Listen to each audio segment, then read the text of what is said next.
Nouvelle session d'information, mesdames et messieurs, bonsoir. Très heureuse de vous retrouver. L'Assemblée nationale réunie en plénière a voté à la quasi-unanimité deux propositions de loi. Retrouvez les détails dans ce reportage de Jules Lembi. La plénière de ce jeudi 18 mai 2023 a été consacrée à l'examen et à l'adoption du rapport de la proposition de loi portant création, organisation et fonctionnement de l'Ordre national de sages-femmes. Examen et adoption du rapport de la proposition de loi modifiant et complétant les décrets du 6 avril 1959 portant code de procédure pénale congolais et l'adoption de la proposition de loi portant création, organisation et fonctionnement de l'Ordre national de Sherlock. Sur 357 députés ayant pris part au vote, 356 ont dit oui, aucun député n'a voté non, un député s'est abstenu lors du vote du code pénal, l'ordre de sages-femmes et l'ordre national des géologues. Au finish, les trois propositions de loi votées seront envoyées à la commission paritaire Assemblée nationale Sénat pour harmonisation. Bien auparavant, le président de l'Assemblée nationale, Christophe Mbosso, a, dans sa communication, fait savoir que si la représentation nationale a demandé de revoir les contrats qui ont été mal signés, elle a aussi le droit de voir toutes les concessions, lequel mécontent un grand nombre de Congolais. De plus, le speaker de la Chambre basse est revenu sous l'agression rwandaise dans l'est du pays et aujourd'hui à Kinshasa, il se passe de graves problèmes sécuritaires dans le plateau de Bateke, dans la commune de Maluku, à la limite avec le Kwango et le Maïndombe. Étant qu'élus du peuple, les députés doivent explorer des solutions alternatives à la résolution de ces conflits fonciers et intercommunautaires.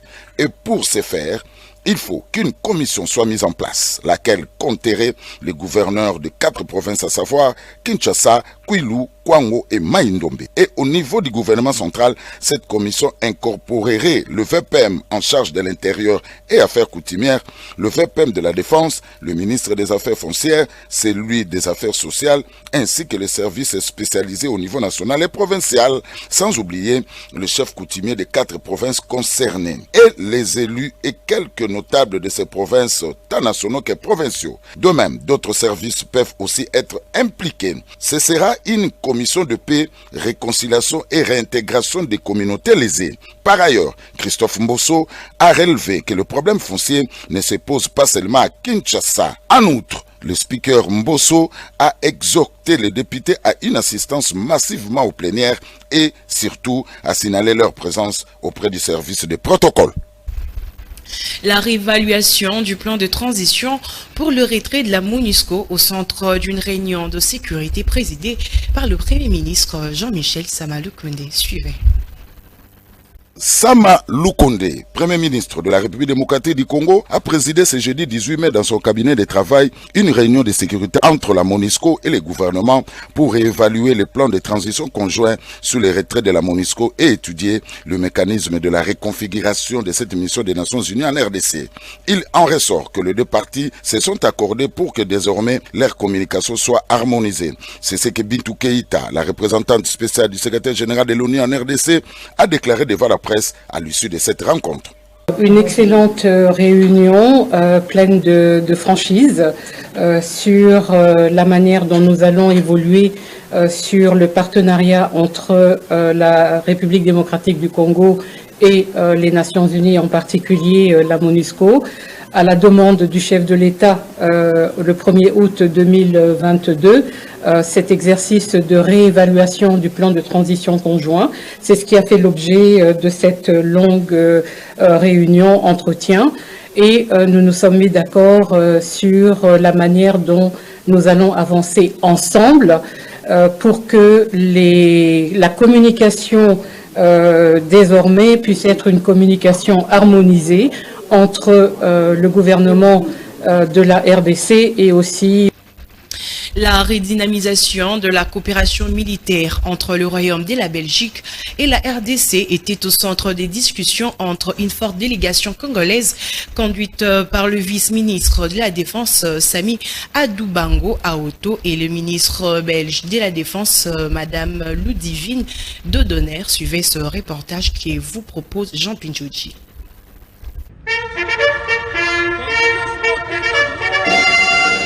Représentant les vice-premiers ministres, ministre de la Défense nationale et anciens combattants, le vice-ministre de la Défense Sami Adoubango séjourne à Bruxelles depuis le week-end dernier dans le cadre de l'invitation du ministère belge de la Défense. La formation et l'armement de troupes congolaises font l'objet de cette mission de travail. À cet effet, l'amiral de division Yves Dupont, aide de camp du roi, a accueilli le lundi 15 mai avec solennité à l'école royale militaire belge, le vice-ministre de la Défense nationale congolaise, Sami Adoubango, et sa délégation. Après une brève présentation de la délégation congolaise et des formateurs belges, le vice-ministre congolais a fait connaissance avec les élèves militaires congolais en formation à l'école royale militaire belge et visité cette école de grande renommée qui a vu défiler plusieurs officiers de la République démocratique du Congo. Après une visite guidée des infrastructures du département de la recherche en intelligence artificielle militaire et la signature du livre d'or de l'école royale militaire belge, le vice-ministre congolais de la Défense nationale, Sami Adoubango Awoto, s'est rendu au ministère de la Défense belge. Sur place, il a signé le statut de force belge présente sur le territoire de la RDC avant de visiter l'industrie militaire belge dans la perspective de doter les forces armées de la République démocratique du Congo, FARDC, de nouveaux équipements. Toujours dans le même sens, après les opérations de grande envergure menées dans plusieurs contrées de l'Ituri par les FARDC, la police nationale congolaise en Ituri envisage de nouvelles mesures pour assurer davantage la protection de la population et de ce bien à travers les différents territoires suivants. Un nombre important des éléments de la police nationale congolaise sera bientôt déployé dans les zones conquises par les forces de défense et de sécurité à travers la province de l'Ituri pour maintenir l'ordre public et accompagner le processus des retours de déplacés en vue de pérenniser la paix. Cette annonce du commissaire provincial de la PNC Ituri intervient à l'issue de la mission d'itinérance effectuée par les gouverneurs de province accompagnés par les comités provinciaux de sécurité dans le sud-est du territoire d'Irumu. Pour le numéro 1 de la PNC Ituri, après les constats faits sur terrain, un travail défense est fait par son service pour répondre aux urgences qui s'imposent. Et la population commence à rentrer. Et quand la population rentre, ça veut dire que la police doit accompagner justement ces retours-là. À Tchabi, par exemple, où la population est rentrée. À Boga même, il faut renforcer. À Bourassi également, où la population est rentrée. Un travail est en train d'être fait pour justement un redéploiement correct.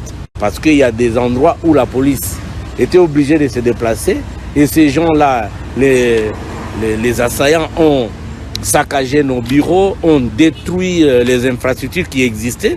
Il va falloir très rapidement refaire ces infrastructures-là. Et il y a déjà la présence, mais il faut encore renforcer avec les effectifs. En outre, le commissaire divisionnaire adjoint Ngoïsenge Loakio se félicite du bon déroulement de l'opération d'identification et d'enrôlement des électeurs, première étape du processus électoral qui a connu un franc succès en Ituri grâce à l'accompagnement de la police. Vous venez de constater qu'avec les peu de moyens que nous avons su sécuriser l'étape du processus, l'enrôlement venait de se terminer. Aujourd'hui, les autorités de la commission électorale indépendante sont satisfaites du travail qui a été fait au niveau de la base ici. Et ce travail-là qui a été sécurisé par la police. Cependant, conformément à sa mission régalienne, la PNC Ituri doit continuer à faire preuve de plus de professionnalisme, a martelé le patron de la PNC Ituri qui appelle également la population à collaborer davantage avec le service de défense et de sécurité pour faire de l'Ituri un oasis de...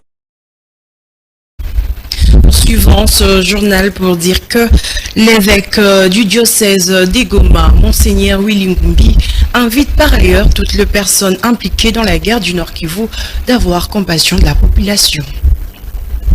Comme vous savez, le Saint-Père, le pape François, avait prévu de venir visiter Goma. Alors, il a tenu à envoyer son délégué. C'est pour ça qu'il a choisi le cardinal Luis Antonio Tagle, qui est le préfet du dicaster pour l'évangélisation.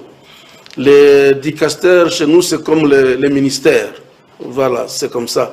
Lui, il est chargé des églises du tiers-monde. Cette visite est organisée ici chez nous du 12 au 13 juin 2023, donc dans moins d'un mois. Le message que je pourrais adresser, c'est d'abord de dire que le Saint-Père, le pape François, n'oublie pas la population de Goma. Il sait combien nous souffrons, et ça porte, pour lui c'est très important que nous ayons la sécurité. Et ça, c'est la première chose. Et puis, c'est important que ces gens qui souffrent sachent qu'ils ne sont pas abandonnés, qu'ils ne se sentent pas abandonnés.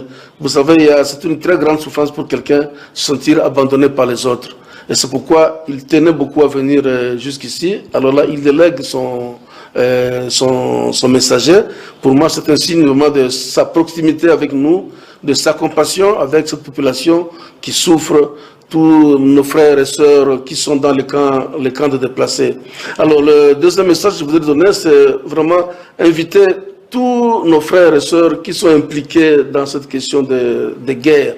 Nous connaissons ce qui se passe avec les M23, avec les pays voisins qui les soutiennent, tous ceux qui les soutiennent, on sait qu'il y en a beaucoup, qu'ils puissent avoir la compassion par rapport à notre population, à nous, puisque nous sommes aussi parmi ces gens qui souffront, qu'ils aient pitié de cette population et qu'ils se disent maintenant il faut qu'on mette fin à cette guerre, qu'on puisse voir quels sont les problèmes qui se posent, on s'assoit pour en parler et pour voir comment mettre fin à la guerre. Pour nous, c'est ça vraiment le problème le plus important. C'est le message que je peux donner aujourd'hui. Merci.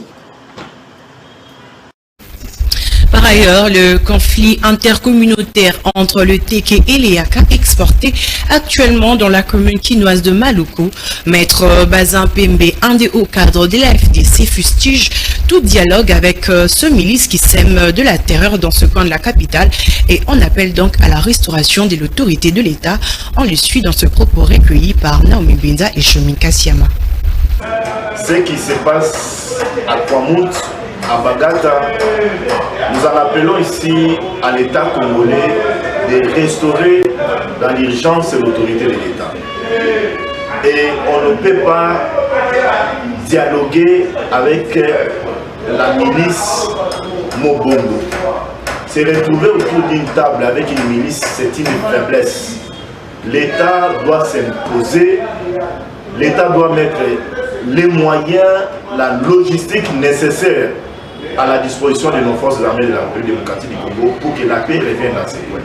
Nous avions une police nationale. Cette police est appelée à aller encadrer les paisibles citoyens qui font leur champ, qui nous aident avec les vivres, de cesser ces désordres, de comprendre que nous avions un État, de comprendre aussi que les tueries ne vont rien nous servir à la République démocratique.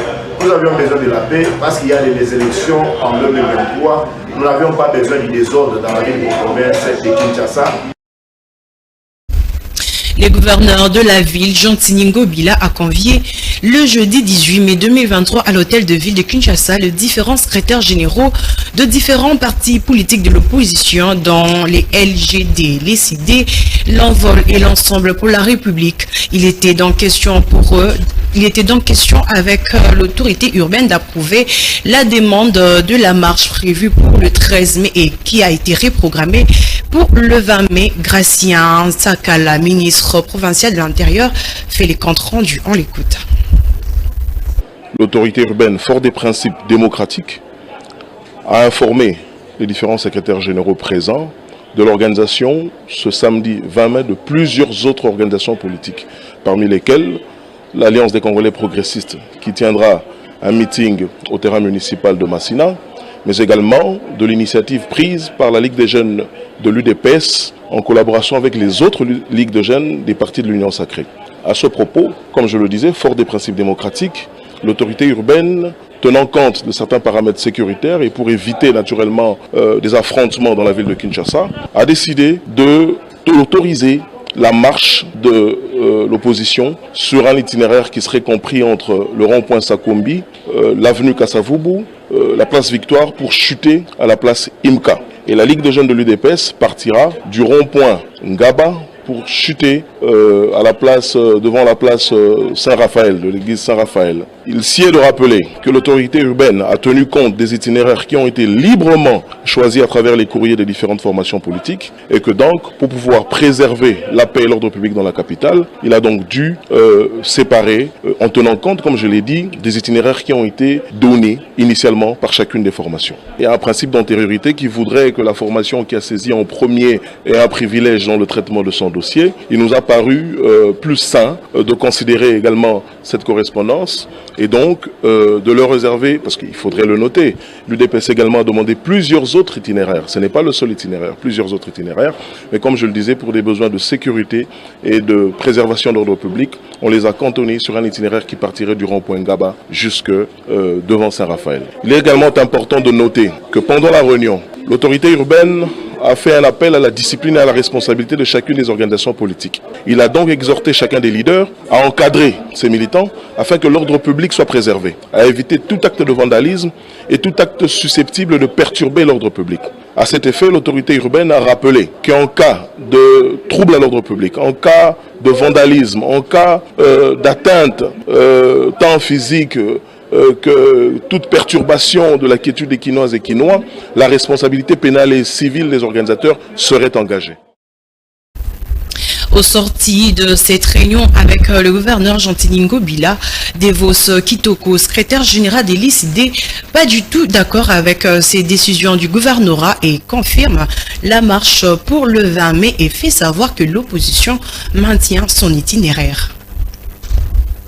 Nous venons de terminer la réunion avec le gouverneur de la ville de Kinshasa, M. Gentini Ngobila. Nous informons l'opinion nationale, les Quinoises et Quinois, que la marche est maintenue pour ce samedi 20 mai 2023. Au lieu des deux itinéraires qui étaient initialement prévus, nous avons fusionné les deux en un seul itinéraire. Celui qui commence par le rond-point Super Lemba, nous allons arriver au niveau de l'échangeur délimité, on prend le boulevard Lumumba, le boulevard Sendoué, le boulevard Triomphal et avec comme point de chute la devanture du bureau du siège de l'ECD sur Triomphal. Il y a eu des contradictions avec le gouverneur et nous sommes sortis dessus parce que M. Gentini Ngobila ne s'est pas comporté comme gouverneur de la ville mais comme le président de la Ligue des jeunes de l'UDPS, en voulant nous cantonner en un coin de la République et en comparant nos 4 formations politiques à la jeunesse de l'UDPS dont il se réclame protecteur. Voilà, pour nous, le rendez-vous est pris le samedi à partir de 8h, toute la population au rond-point Super Lemba. Comme l'avait dit mon grand frère Polingetenge, secrétaire général de l'Ensemble pour la République, n'accepteront jamais qu'un petit groupe clanique soit-il nous impose le silence par la violence. Nous n'allons pas accepter d'être réduits en esclavage par la violence. À 24 heures de la marche de l'opposition, au niveau du parti Ensemble pour la République, Francis Kalombo, un des hauts cadres de ce parti, et Christian Mayassi, communicateur également de ce parti, reconfirme la marche qui est prévue pour ce samedi 20 mai. Suivez. Nous confirmons la marche qui a été convoquée par les 4 leaders, à savoir Moïse Katumbi, Martin Fayoulou, Délice Sanga et Augustin Matata. Nous venons ici confirmer à toute la population congolaise et à la population quinoise en particulier d'être là demain à Super Lemba comme point de rencontre pour commencer notre marche. Donc nous invitons nos militantes et militants à être présents à cette marche où nous allons dénoncer la misère, la vie chère, l'insécurité à l'est comme à l'ouest de notre pays et surtout réclamer des bonnes élections. Nous invitons donc la population à nous accompagner dès demain dans la rue pour que nous puissions marcher ensemble. Donc lobby biso nyonso na balabala eza pour l'intérêt na biso nyonso passer leki nzale leki bino mo bomonaki ba confirmer taux ya dollar 23 500 $ et commis. Donc la vice-premier ministre est confirmé qu'il y a un taux.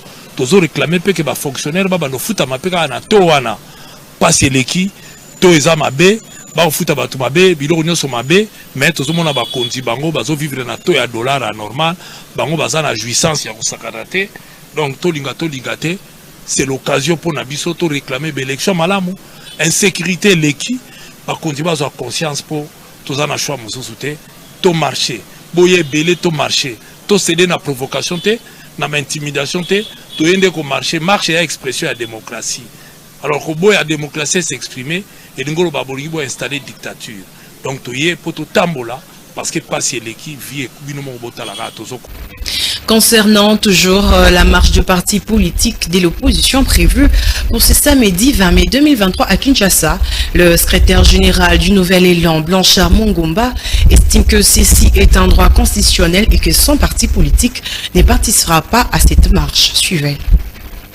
Nous ne faisons pas partie justement et nous ne sommes pas concernés, nous ne faisons pas non plus partie de cette organisation, d'autant plus que si vous regardez le contenu ou le fond de ce qui est revendiqué pour organiser cette marche, vous comprendrez qu'il y a ce qui peut être considéré comme contradictoire en partant des statuts ou de l'image de différentes personnalités qui font partie de ces blocs-là. Si vous prenez le cas de Moïse Katumbi, il y a quelques jours passés sur France 24, il est passé pour dire que le bureau de la CENI n'avait aucun problème. Ce qu'il fallait faire, c'est de placer les témoins dans les bureaux de vote pour sécuriser le vote de la vérité des urnes. Mais aujourd'hui, descendre dans la rue pour marcher encore contre cette CENI-là, alors que lui, non seulement qu'il a soutenu cette CENI, ses députés ont voté pour la loi organique mettant en place cette CENI-là, ces députés ont voté pour la loi électorale. Nous pensons que c'est vraiment jouer un double jeu qui ne risque pas justement de profiter à nous autres qui travaillons uniquement ensemble avec notre peuple. Voilà pourquoi nous avions estimé qu'il est important de garder notre constance, de continuer à lutter ensemble avec notre peuple, que de nous associer avec des gens qui naviguent à vue. À tout moment, ils peuvent basculer à gauche comme à droite sans voir l'intérêt du peuple, si ce n'est que leurs intérêts partisans. Nouvel Élan, je crois que si vous regardez notre manière de faire la politique, nous critiquons, mais également nous faisons des propositions. Ceux qui pensent que nous sommes avec le pouvoir, comme je l'ai dit, ils sont libres de le penser parce que nous ne pouvons pas empêcher la liberté de penser de ceux qui pensent ainsi. Mais le plus important, c'est justement ce que nous nous donnons en termes de résultats par rapport à notre lutte, par rapport à notre combat. Et pour finir, le ministre des Sports et Loisirs ainsi que le Conseil suprême de l'ASV Club ont passé le jeudi dernier au pain fin l'état actuel du football congolais. À la tête de la délégation de sages du V Club et le Noir de Kinshasa, les colonels Nyombi, l'heure n'est pas au discours mais plutôt au travail. François Kaboulou, Moana Kaboulou en est conscient et a rassuré le Conseil suprême de bien jouer sa partition afin que le football congolais retrouve ce lettre de noblesse. C'est dans une ambiance conviviale que les ministres des Sports et Loisirs a reçu la délégation du Conseil suprême de l'association sportive Vita Club dans son cabinet de travail. Pendant 30 minutes, le Conseil suprême de l'AS Vita Club et le patron de sport congolais ont passé au pain de fin l'état actuel du football congolais. Nous lui avons dit qu'il y aura des commissions techniques qui venaient nous faire des propositions pour examiner de fond en comble les problèmes de sport, notamment le football et les autres sports. L'heure n'est pas au discours, mais plutôt au travail. François Kaboulou Moana Kaboulou en est conscient et a rassuré les conseils suprêmes de bien jouer sa partition afin que le football congolais retrouve ses lettres de noblesse. C'est pas possible que je réussisse sans vous. C'est pas possible. C'est comme ça que j'ai dit, ce n'est pas mon mandat, c'est votre mandat. C'est le mandat de tous les sportifs. nous allons relever les défis ensemble parce que le président tient à ce que le sport bouge en République démocratique du Congo, que ce sport soit recrédibilisé, parce qu'à un moment donné, nous commençons à perdre des boussoles. On n'a plus de repères. En Afrique, personne ne nous craint. Nous devons nous unir et retrouver très très vite les top 5, les top 3, pourquoi pas. Mais c'est ensemble que nous pouvons réussir. Dans sa gibecière, le Conseil suprême a amené un cadeau symbolique au ministre, témoignage de l'accompagnement de toute la grande famille vert noir dans ses fonctions. Fin de cette session d'information, mesdames et messieurs, merci de nous avoir suivis. Un grand merci à toute l'équipe technique pilotée par Christian Zangambe, Naomi Mbenza, Fredine Takidi, Serge Pilou. Quant à moi, je vous retrouve le mardi de la semaine prochaine. Portez-vous bien.